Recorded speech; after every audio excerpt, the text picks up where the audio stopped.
We are going to create a seascape today, and so very lightly with a pencil, I'm going to draw where I want my sky to end. So like from this line to the top would be my sky, and I know it's super hard to see. It's because I want it light.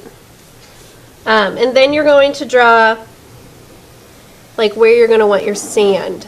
Okay, so this will be sand, this will be ocean, this will be sky. So it's broken up into 3 components for a seascape. We are going to use a wet on wet watercolor painting technique. So since it's wet on wet, that means the paper has to be wet before you start painting. We're going to use this kind of brush. It's a round brush, it's kind of thick. Since our paper's big, we can use a bigger brush. We're using watercolor paints. And if yours are kind of running low, that's fine. I literally use them till there's no paint left.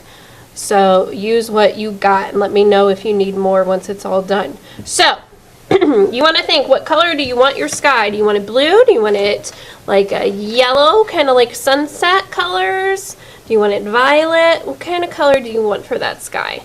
But first you have to wet the paper. So you get the paper wet wherever you plan on painting first, just with water. You don't want to drown the paper, but you do want to get it fairly wet. Then you're going to pick your sky color. I'm going to go with just plain old blue. And you're going to lay down paint.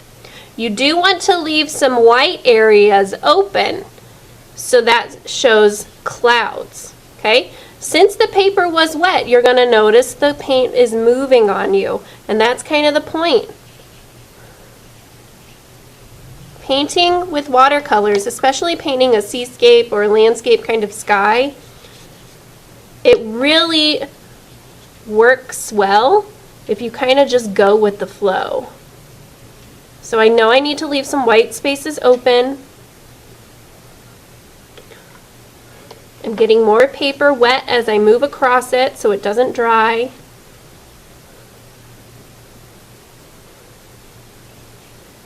And you want to make sure you get to the edges of your paper. And since it's wet, I can move it around a little bit. So I'm just scooching it. That's one of the fabulous things about watercolor paints. It moves. Which does mean you have to be a bit more in control and know what you're doing, but you can't move the paint like this, regular paint. Okay? Alright, so here's my sky.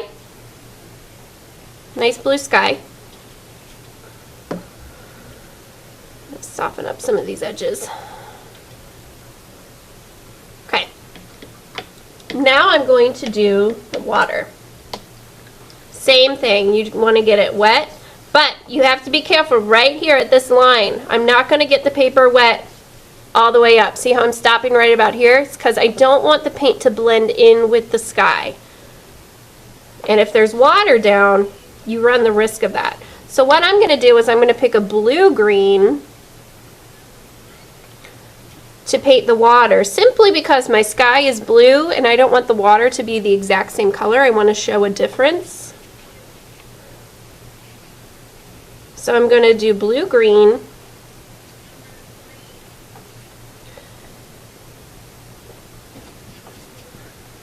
And your goal here is to try to get some lights and some darks in this water section to show a little bit of value, because water is constantly moving. There's parts that are in shadow, there's parts that are in light.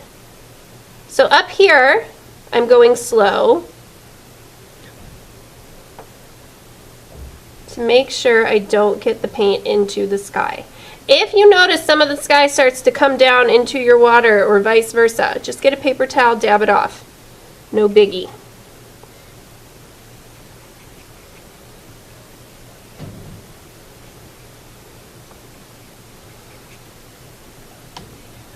So I'm going to do blue-green most of the time, but I am going to put just little hints of blue in there.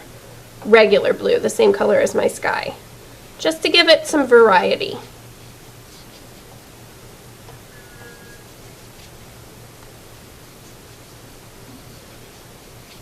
I'm going to make these kind of naturally blend in with one another.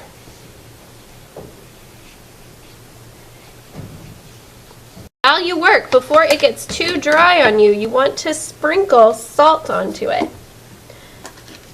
This gives it a really cool effect.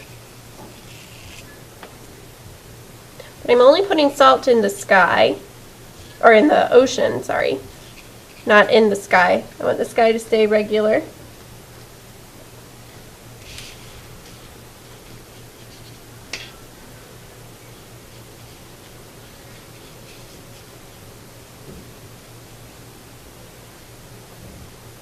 And I go really slow around the edges to the sand here.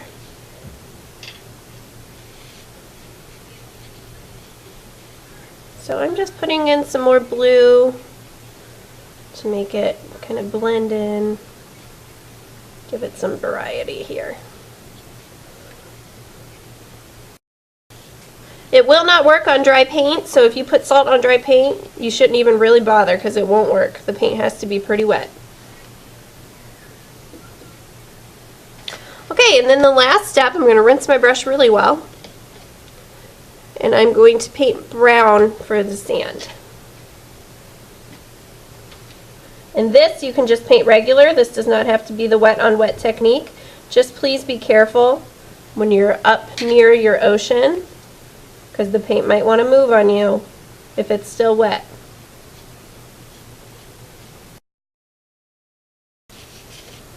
Okay, so right now what I'm going to do is I'm using a different kind of style brush. These are actually pretty big, so we're going to have to be in control with these. But these are good for like stippling, like doing little dots. Okay, and you're going to use white paint, and we're going to create sort of the white caps of the waves, the foam kind of look. So what you're going to do is you're going to dip the brush into the white paint, and you want to dab where you need the white foam. So you don't need a lot of paint, work in small sections at a time. So you might want to pick a spot to put a wave that's kind of crashing in on itself.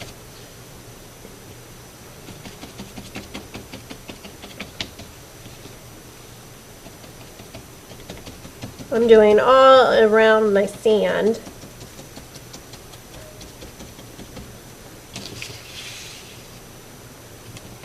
And as it gets further back, you can kind of try to make it a little smaller.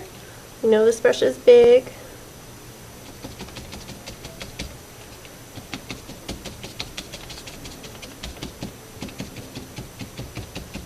And it actually looks good if you get some of the paint off and just kind of dry brush it a bit.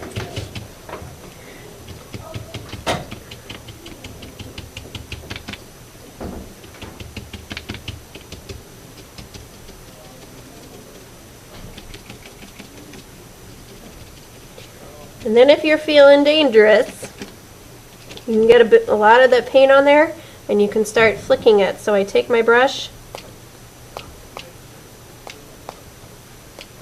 and I hit the brush. Notice how my hands are getting messy, but this gives the waves a little more of that splashy kind of look. So I'm even getting it a little on my face, but that's okay, we're having fun.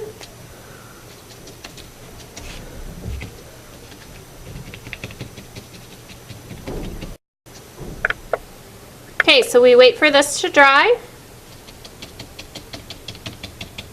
and then we can add in some details to our seascape.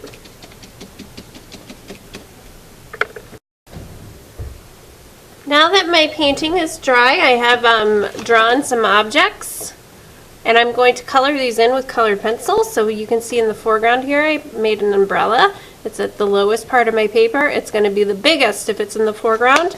Over here it's kind of hard to see. I made a sailboat. It's going to get smaller as I go back into space. And then way in the back I made another tiny sailboat. So you're going to use colored pencils, and you are going to color these in to the best of your ability. And you can add value by pressing hard to show dark value, pressing light to show lighter value. This one I put right on top of a wave, so it looks like it's behind the wave, so that's why this line is going to be all wiggly. So this is going to be my boat. If you want to add a texture on it, like if you want wood, you can add texture so we know what it might feel like. This is your opportunity to use your imagination. I've seen some projects where people put like sharks in the water, people swimming in the ocean. You could do people laying on the beach, playing volleyball. Kind of your opportunity to really tap into your imagination and your creativity and what you want to include in your seascape. So the colored pencil is not going to block everything out, but it does give us enough color where it will look interesting. So I can still see the white paint coming through, but I don't mind that. I don't mind that at all.